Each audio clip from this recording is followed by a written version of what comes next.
Let me tell you a story about what it means to me to be a HOW Activator. I was recently in an executive session and the leaders were really excited about how their individual functions were operating. An unintended consequence was the reinforcement of silos. There was this powerful interaction where the sales leader and the operation leader paused and in a room full of their peers had a vulnerable moment.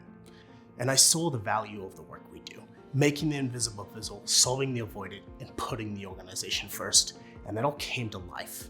And in front of their colleagues, they acknowledged their habit of focusing on their own areas first. And this was a shared connection to their goals. This act of connecting is so important because it's breaking down those silos and really accelerating their growth. And that's why I love the work I do. I get to support leaders in finding those moments to pause and shift how they lead together to deliver on their why and their what.